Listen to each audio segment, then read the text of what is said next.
Good afternoon, Andrew. Good afternoon, Veronica. Good to have you back here in Port Macquarie. Love coming to Port Macquarie. It's one of my favourite places in the world. Oh, in the world? In the world. Wow, why?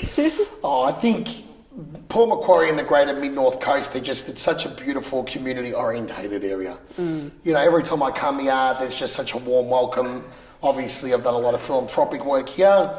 And I love its consistency. I know that's sometimes a bit of a demeaning term, but I love that you can always rely on the community of Port Macquarie to be so welcoming, which is great.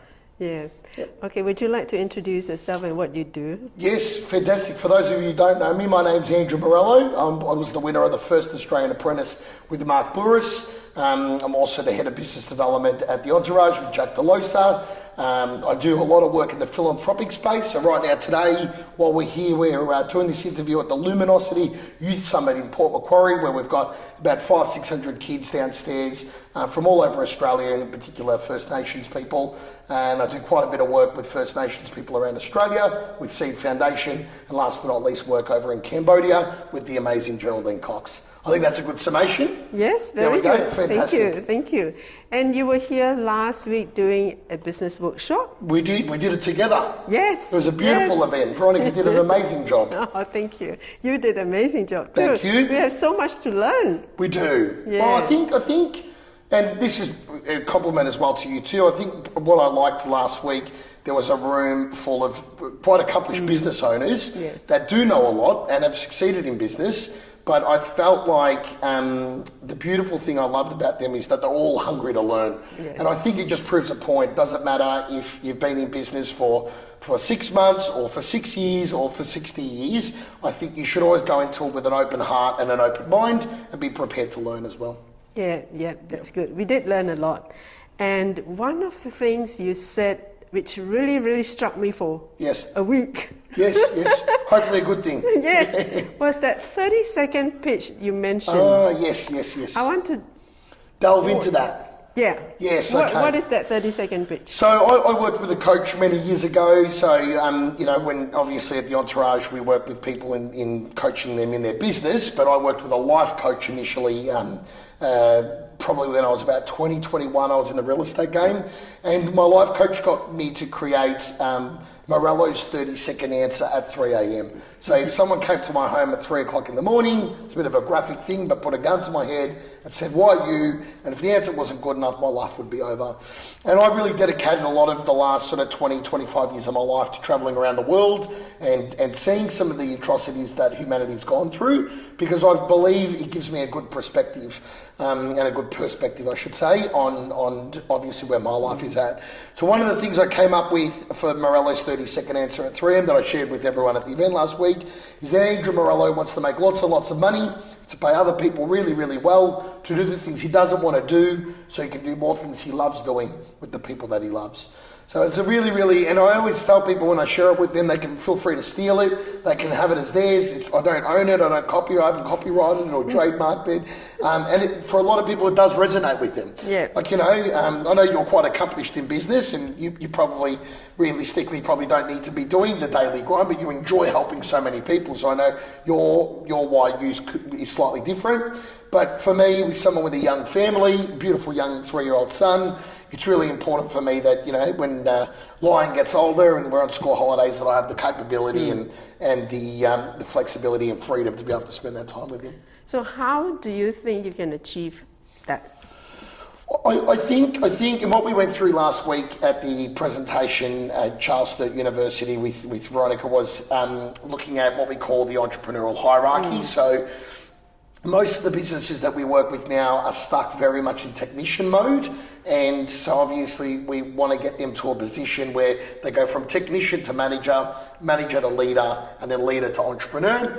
Does it happen overnight? No, it doesn't. Have a lot of people woken up now, especially after COVID and gone, I don't necessarily need to be the entrepreneur and have the $100 million business or the $10 million company, but how do I become a really quality business owner or a leader in my business where the business is doing $1 million a year with a net profit before tax of $250. I pay myself and my wife $150,000 each. I get to pick up my kids from school 3 days a week, and I get to take school holidays off. So I think the balance of what people are perceiving as success is definitely evolving in Australia. I think lifestyle has become more important. At the Entourage, we see, people generally join the Entourage, one, for lifestyle purposes, probably the first and foremost reason. They want to spend more time with their husband, wife, life partner, families or children. The second one would be to scale up their business. Thirdly, to sell their business. And then last but not least, a bit of a combination of them all. So some people are like, I want to have a lifestyle business for now that we can build up and I can maybe sell to some of my staff later on. So we build a business that caters for that. But to you personally, what is success? For me, it's a really good question. It's a solid question. So for me, I saw my dad work 7 days a week for his whole life in service stations, and that's all he knew because he came off a boat, from Italy in 1956. So my version of success definitely isn't equated to a bank account number, right? My version of success is getting myself to a position to have that flexibility and freedom to spend time with my son. Sadly, my mother passed away, but I did spend a year with her prior to her passing. So that in my eyes, that's successful because I could go and spend the last 12 months with her. Obviously, sadly, she passed away, but I think I would have regretted if I wasn't in what I would view as successful enough to be able to take a year, effectively taking a bit of a sabbatical or, still doing a bit of business here and there. But I was able to spend literally a year with my mum, which was amazing. Yep. So, are there any other things that you do now differently from, I know you want to make a lot of money. Yes. You think you have made a lot of money already? I think it's funny because it's a good question because the bar keeps getting moved, doesn't it, right? So before you have children, then you sort of go, okay, I know I need X amount to live a comfortable life and so forth. Then you have children, then you start looking at schools for children, and there's a big difference between public, Catholic or Christian or Catholic schools and then private schools in Australia. There's a big difference between Sydney and Melbourne. So I have a residence in both Melbourne and Sydney. So, when you start to look and go, okay, where am I going to send my son to school for the next 15 years? You're looking at about $1 million now from prep to year 12. It's just about $1 million just in education. So, look, is there a particular number? I think being smart about it, like obviously for those who Googled my background, I've got quite an extensive background in real estate.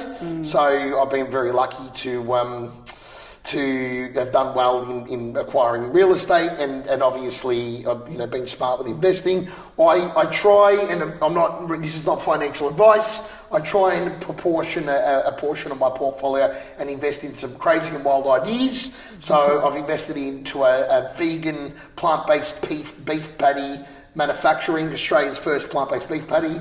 We're exporting to Singapore and the US now, called Bud's Burgers. If you want to buy it from your local IGA in Australia, or we're exporting overseas now. But it doesn't always work. I was part of a vegan restaurant in Bondi.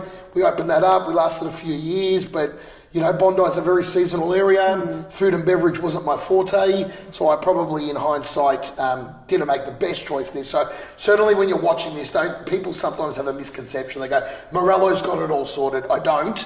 I have really good advisors, really good coaches, really good mentors. I have a great financial planner. I have a great mortgage broker. I've got friends that are private bankers, obviously still good friends with Mark Burris. So I'm blessed and very lucky to have great advice.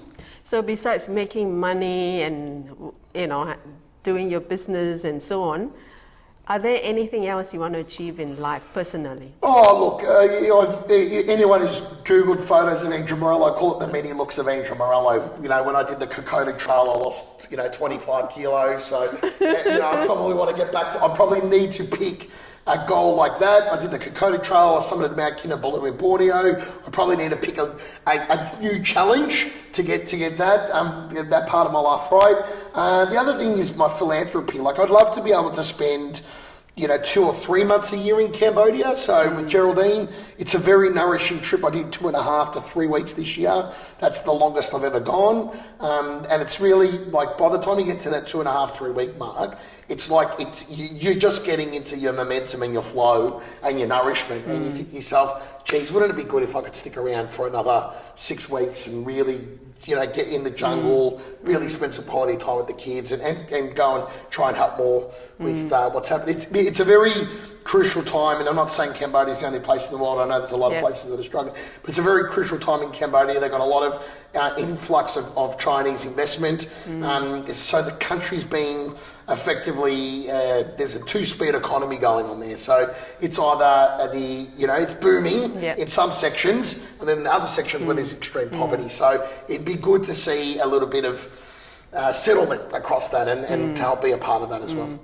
But besides doing it in Cambodia, how about back home in Australia? Do you do anything here? Yep, so I'm involved with Seed Foundation Australia for Indigenous Education. So what we do is we go to Northern Queensland, we've done some in Northern Territory, now we're looking at partnering with some of the mid-North Coast and beyond. So like right now we sort of get down to Gold Coast and we stop, but we are looking at getting involved in New South Wales. So we provide Certificate 2 and Certificate 3 for Indigenous children or students that want to then move into the health service sector.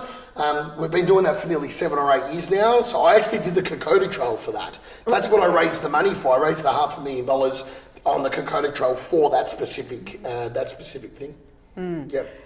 And now Luminosity here as well? Luminosity's been going 12 years, so this is a youth summit. So obviously if you've got kids that are 14, 15, 16, 17, 18 even, you would have just seen the crowd. A lot of people that came 10 years ago, they're now in their 20s and they still come. It's that much fun. They buy a ticket every year. So obviously it's a really good summit to come to. We have sectioned it off now. We invite you to come sit in the adult. I've got we don't like to call it the adults and the kids, but got the adults up top now and the kids downstairs. I think if you're an open-minded, loving person and you want to be inspired and hear some really good stories of courage and perseverance and resilience, then it's a really good summit to come to. It does say it's the Luminosity Youth Summit, but I promise you, Linda, you won't be the only mature woman sitting up there, I can assure you that. Because people are like, but I thought it's for kids. And I'm like, you can be a big kid. When you're with Morello, you're a big kid, which is good. Fantastic. Fantastic. So you've been doing a lot to help people in business, and then you help, people personally. Philanthropy, yeah. How about yourself? Me time. What is me time for? Look, I meditate. So I do go off every sort of 2 to 3 months, and I spend time with a sort of like a holistic healer, which has been good for me. So that's kind of like when I'm on. And your husband quite beautifully said before, I'm always on the go, right? Which is true. When I do switch off, it's phone off. So when I was in Cambodia, the phone was off. I didn't take a laptop with me at all, right? My theory was if people couldn't work it out for themselves for 2.5, 3 weeks, then I was doing something wrong, right? So I do try and do as much switch off time as possible. Obviously, a big part of my life is my son that you've seen photos, I'm sure, Lion Mane Morello. So he's 3 now, so he's still little, but, I fly back tomorrow to spend the next 2 days, full time with him, or just, he wants to go to the Ferris wheel at Bondi. There's a Ferris wheel. I don't know if anyone's going to see this before Sunday, but Sunday they're pulling down the Ferris wheel. They put it there for winter to encourage people to come down. So he's got a whole agenda ready to go. And then I really love spending time with my dad, Veronica. So since Mum passed away, my relationship with my father and we've become mates, ironically. So I really enjoyed the fact that we've got this beautiful relationship now where we actually are mates and we can have a beer or a whiskey and go to a nice restaurant and have a chat. Where before my mum passed away, he was very much just my dad. And he was old school Italian, right? So I think there's a lot of lessons for me to learn there. Yeah. Beautiful. And also I know you like to switch off with a glass of whiskey. I do. I'm a Jameson fan. I will have. You can probably hear my voice, guys. I've been on stage for 3 days straight, yelling at kids, 500 or 600 kids. So, and you'll get to see me finish off strong. So, certainly, would love if anyone wants to buy me a gift at any point. A bottle of Jameson whiskey. That's what Morello drinks. You can send it to the office. But if I do decide to do, I'm looking at base camp next year. So a friend of mine's doing base camp next year, Everest base camp, so not the whole way to the top, guys, just so you know, there's halfway each way. So a friend of mine's going to do that. So I'm potentially looking at doing that. So if I do that, I might have to laugh the whiskies for a bit. Okay. Beautiful. Fantastic. Okay. Is there anything else you want to add? Look, guys, check out obviously my socials at Andrew Morello. Add me on LinkedIn, Andrew Morello. On Facebook, I'm Andrew Marcello Morello. If you're friends with Veronica, great. If you're not, please support everything she's doing too. We've done an amazing collaboration up here in Port Macquarie, but we're looking to do plenty of stuff in the future together. Check out the Entourage. If it's something you think suitable for you, feel free to reach out to the team, ask to speak to me, and I'm sure I'll put you through. All right. Thank Beautiful. you so much. Thanks, Veronica. I look forward to seeing you out in the crowd. Yes. Beautiful. Thank you. Thanks a lot. Bye for now.